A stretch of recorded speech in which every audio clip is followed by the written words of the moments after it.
Hello students, myself doctor Sweety Sharma. और बेटा आज का हमारा टॉपिक रहेगा पॉरीफेरा। पॉरीफेरा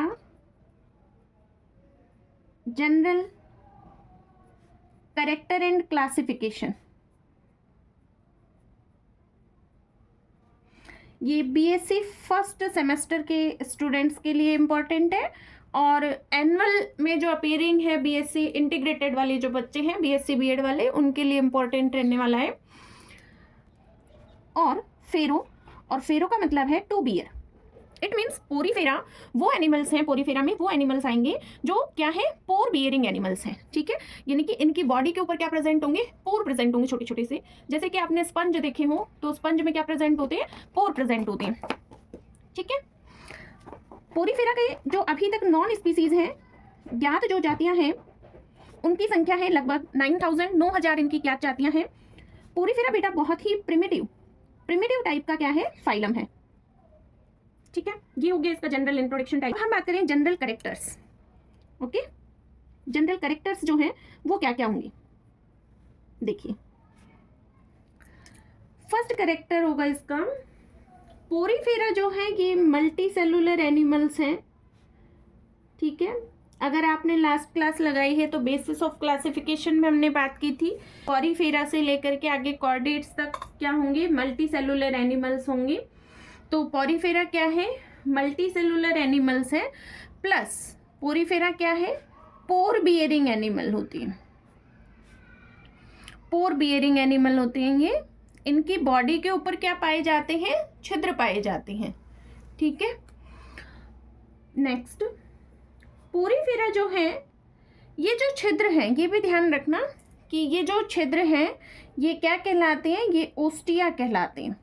ठीक है, जो पोर पाए जाते हैं ये क्या कहलाते हैं, ओस्टिया कहलाते हैं। ओस्टिया किसके लिए इंपॉर्टेंट होते हैं, ओस्टिया वाटर की एंट्रिंग करवाते हैं। ठीक है, शरीर में जल प्रवेश के लिए ये क्या होते हैं, आवश्यक होते हैं बहुत ही।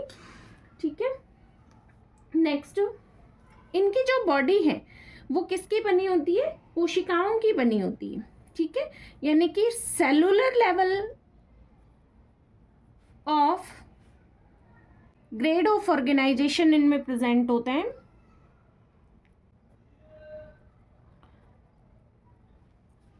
ठीक है, नेक्स्ट, पोरीफेरा जो है इनमें रीजनरेशन की कैपेसिटी बहुत ही ज्यादा प्रेजेंट होती है, ध्यान रखेंगे। रीजनरेशन जो है वो इनमें बहुत ज्यादा प्रेजेंट होता है। ठीक है, पोरीफेरा के जो मेंबर्स हैं ये क्या होंगे, एक्वेटिक होंगे, ये बहुत ज्यादा जलीय होंगे, प्लस सेसाइल होंगे। सेसाइल का क्या मतलब है, जो गति नहीं कर सकते। ठीक है, डू नॉट मूव, वो होते हैं सेसाइल। तो सेसाइल होंगे। एक्वेटिक एनिमल्स में भी हमने ध्यान रखना है कि ये जो है ये फ्रेश वाटर एनिमल्स हो सकते हैं। ठीक है, कैसे हो सकते हैं, ये फ्रेश वाटर एनिमल्स हो सकते हैं और ये मैराइन वाटर एनिमल्स हो सकते हैं। ठीक है, मोस्टली ये क्या होते हैं, मैराइन होते हैं और फ्यू, बहुत ही रेयरली ये क्या होते हैं, फ्रेश वाटर एनिमल्स होते हैं। ठीक है, नेक्स्ट हमने ध्यान रखना है, पोरीफेरा में रेडियल सिमेट्री प्रेजेंट होती है। ठीक है, रेडियल सिमेट्री प्रेजेंट होती है। पोरीफेरा के जो एनिमल्स होते हैं ये कैसे होते हैं, ये डिप्लोब्लास्टिक होते हैं। ठीक है, कैसे होते हैं, ये डिप्लोब्लास्टिक होते हैं। इनमें दो जर्म लेयर प्रेजेंट होती हैं। फर्स्ट जो होती है वो होती है पिनेकोडर्म। ठीक है, और नेक्स्ट होती है गैस्ट्रोडर्म। ठीक है, पिनेकोडर्म जो होती है ये आउटर लेयर होती है और गैस्ट्रोडर्म जो होती है ये इनमें इनर लेयर होती है। ठीक है, जो एक्टोडर्म है वो पिनेकोडर्म कहलाती है और जो एंडोडर्म है वो गैस्ट्रोडर्म कहलाती है। Is that clear? नेक्स्ट, इनमें जो एंडोस्केलेटन प्रेजेंट होता है, ठीक है, एंडोस्केलेटन जो प्रेजेंट होता है वो किसका बना होता है, वो स्पीक्यूल्स का बना होता है और फाइबर्स का बना होता है। ठीक है, स्पीक्यूल्स का बना होगा या फिर फाइबर्स का बना होगा। और ध्यान रखेंगे एंडोस्केलेटन में स्पीक्यूल्स और फाइबर की जो प्रेजेंस है, स्पीक्यूल्स यानी कि कंटिकाओं का बना होगा, फाइबर्स यानी कि तंतुओं का बना होगा, कार्बनिक जो तंतु है उनका बना होगा। और ये इनमें एंडोस्केलेटन की प्रेजेंस ये इनमें की कैरेक्टर है। ठीक है, मोस्ट इंपॉर्टेंट कैरेक्टर है। अच्छा, मोस्ट इंपॉर्टेंट कैरेक्टर क्यों है? क्योंकि आगे जब हम क्लासिफिकेशन पढ़ेंगे तो हम देखेंगे कि एंडोस्केलेटन की प्रेजेंस के बेसिस पे ही इनको क्या किया गया है, क्लासिफाई किया गया है। इसलिए हमें ध्यान रखना है पॉरीफेरा का की कैरेक्टर क्या है, presence of endoskeleton with spicules and fibres. ठीक है, नेक्स्ट, ये जो एनिमल्स होते हैं, ठीक है, पॉरीफेरा के जो एनिमल्स हैं इनमें सेक्सुअल प्लस एसेक्सुअल दोनों ही रिप्रोडक्शन प्रेजेंट होंगे। ठीक है, अगर एनिमल एसेक्सुअल है तो ये कैसे करेगा रिप्रोडक्शन? जेम्यूल के थ्रू करेगा। ठीक है, और अगर सेक्सुअल है जेम्यूल के थ्रू करेगा, ध्यान रखना है। इसके अलावा इसके जो मेंबर्स होते हैं ये कैसे होते हैं? ये हर्मेफ्रोडाइट होते हैं। ठीक है, उभयलिंगी होते हैं, यानी कि male plus female sex organs जो प्रेजेंट होते हैं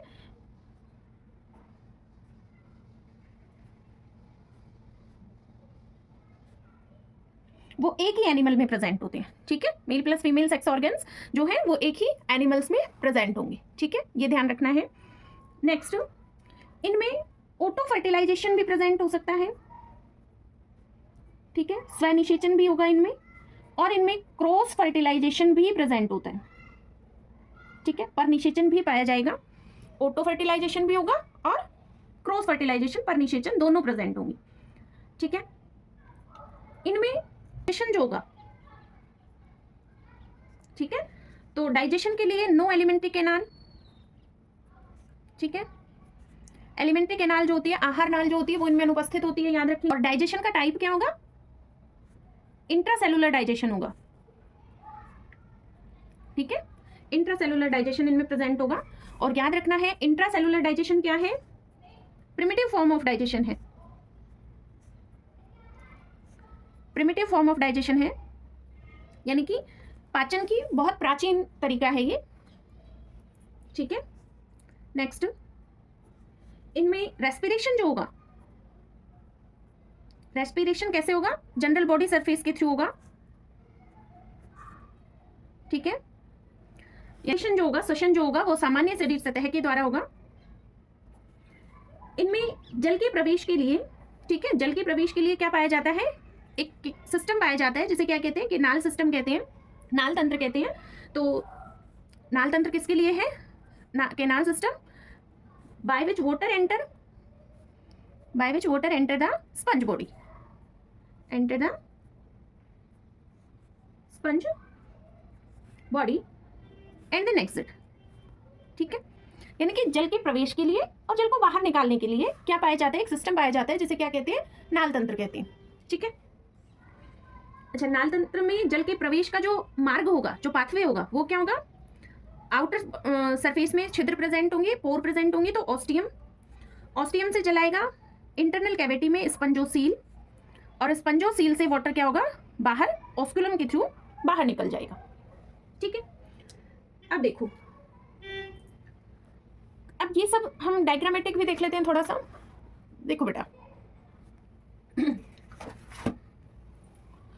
मान लेते हैं ये कोई स्पंज का हम डायग्राम बना दें। ये एक स्पंज है। ठीक है, तो स्पंज की ये जो बॉडी है इसकी सरफेस पे छिद्र पाए जाते हैं, और ये जो छिद्र हैं ये क्या कहलाते हैं? ओस्टियम कहलाते हैं। ओस्टियम जो है वो किसके लिए काम आएंगे? वाटर के प्रवेश के लिए काम आएंगे। जल यहाँ से क्या होगा? एंटर करेगा। मान लो ये स्पंज है ना, स्पंज है ये एक। ठीक है, और ये बाहर क्या है? वाटर प्रेजेंट है, वाटर है ये। तो ओस्टियम के थ्रू क्या होगा? वाटर जो है वो बॉडी में एंटर करेगा। ठीक है, ये जो बीच में कैविटी बनाएंगे, अगर इंटरनल स्ट्रक्चर देखें हम इसकी स्पंज की, तो कुछ हमें ऐसे दिखाई देगा स्पंज। ठीक है, ये ऐसे दिखाई देगा। तो ये जो बीच में कैविटी बन रही है, ये जो कैविटी है, ये कैविटी कहलाती है स्पंजोसील। ये जो आउटर मोस्ट पोर है ये कहलाता है ओस्कुलम। ठीक है, तो वाटर एंटर करेगा ओस्टियम के थ्रू, स्पंजोसील में जाएगा और फिर एग्जिट हो जाएगा ऑस्कुलम के थ्रू, बाहर निकल जाएगा। तो ये क्या करेगा? वाटर को बाहर निकालने का काम करेगा। ठीक है, अब देखो एक टिपिकल स्पंज की हम स्ट्रक्चर देखें तो स्पंज हमें कुछ ऐसे दिखाई देता है बच्चा। ठीक है,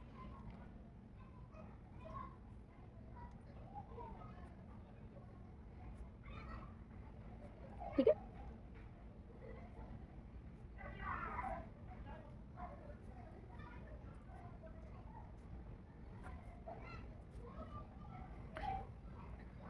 टाइप से ये स्पंज की स्ट्रक्चर होगी। ये जो आउटर मोस्ट लेयर है, ठीक है, ये आउटर मोस्ट लेयर कहलाती है पिनाकोडर्म, ठीक है। ये जो आउटर मोस्ट लेयर है ये होती है पिनाकोडर्म। ये जो सिंगल सेल को हम क्या कहते हैं, पिनाकोसाइट। ये जो पोर दिखाई दे रहे हैं, ठीक है, ये पोर कहलाते हैं पोरोसाइट, ठीक है। ये क्या, यहां से क्या होगा, वाटर एंटर करेगा बॉडी के अंदर। इसके अलावा इसमें इंटरनल मेम्ब्रेन और प्रेजेंट होगी, यहां पर एक और लेयर प्रेजेंट होती है इस टाइप से,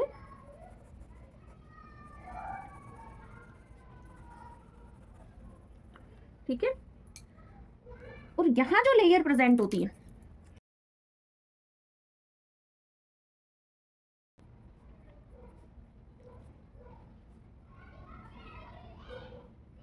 ठीक है, लेयर है ये कहलाएगी गैस्ट्रोडर्म। तो आउटर मोस्ट लेयर क्या होगी, पिनाकोडर्म, इनर मोस्ट लेयर क्या होगी, गैस्ट्रोडर्म, ठीक है। इनर मोस्ट लेयर है ये होगी गैस्ट्रोडर्म। इसमें ये जो सिंगल सेल है, ठीक है, ये पूरी लेयर क्या होगी, गैस्ट्रोडर्म। ये सिंगल सेल जो है, ये सिंगल सेल को हम क्या कहेंगे बच्चे, कोएनोसाइट, ठीक है, कोएनोसाइट। ये फ्लैजिलेटेड सेल होगी, ठीक है। हम बात करेंगे आगे फ्लैजिला की क्या फंक्शनिंग होगी, तो अभी के लिए इतना ध्यान रखना है ये कैसी होगी, ये फ्लैजिलेटेड सेल होगी, ठीक है। अब देखो पिनाकोडर्म और गैस्ट्रोडर्म के बीच में, ठीक है, पिनाकोडर्म और गैस्ट्रोडर्म के बीच में एक नॉन सेलुलर लेयर प्रेजेंट होती है, ठीक है, नॉन सेलुलर लेयर प्रेजेंट होती है और इसे हम कहते हैं मीजोहाइल, ठीक है, मीजोहाइल। ये क्या है, ये एक नॉन सेलुलर लेयर होती है, ठीक है, क्या होगी, ये नॉन सेलुलर लेयर होगी। अच्छा, इसमें क्या क्या प्रेजेंट होंगी, इसमें कुछ ग्रुप ऑफ सेल्स प्रेजेंट होती हैं, जैसे कि देखो इसमें अमीबोसाइट सेल्स प्रेजेंट होती हैं, अमीबीय कोशिकाएं उपस्थित होती हैं, आर्कियोसाइट सेल्स प्रेजेंट होती हैं, आर्कियोसाइट सेल प्रेजेंट होती हैं, ठीक है। और आर्कियोसाइट सेल्स क्या होती हैं, टोटीपोटेंट इन नेचर होती हैं, याद रखेंगे, टोटीपोटेंट सेल होती हैं, ठीक है। मतलब अगर इनकी बॉडी कहीं से भी कट जाए, खराब हो जाए, ठीक है, या दो पार्टीशन में टूट जाए, तो ये वापस से अपनी बॉडी को क्या कर लेगा, with the help of totipotent cell recover कर लेगा, ठीक है। इसके अलावा ये जो लेयर है इसमें क्या प्रेजेंट होंगे, इसमें स्पॉन्जिन फाइबर्स प्रेजेंट होंगे, ऐसे छोटे छोटे फाइबर्स होते हैं, ठीक है, और इन्हें क्या कहेंगे, स्पंजिन फाइबर कहेंगे, ठीक है। स्पंजिन फाइबर किसके बने होंगे, प्रोटीनेशियस होते हैं, प्रोटीन के बने होते हैं, ठीक है, प्रोटीन के बने होते हैं। इसके अलावा इसमें इस टाइप से और भी स्ट्रक्चर प्रेजेंट होंगी, ठीक है, और इन्हें कहेंगे स्पीक्यूल्स प्रेजेंट होंगे, स्पीक्यूल्स होंगे। ये जो स्पीक्यूल्स हैं बच्चे, ये कैल्शियम कार्बोनेट के बने होंगे या फिर ये सिलिका के बने हो सकते हैं, ठीक है। और ये क्या बनाएंगे, अभी हमने देखा था कि एंडोस्केलेटन की प्रिपरेशन किसके थ्रू होती है, फाइबर्स और स्पीक्यूल्स के थ्रू। तो ये किसके लिए रिस्पॉन्सिबल होंगे, एंडोस्केलेटन बनाने के लिए रिस्पॉन्सिबल होंगे, ठीक है। चलिए फटाफट इसको ये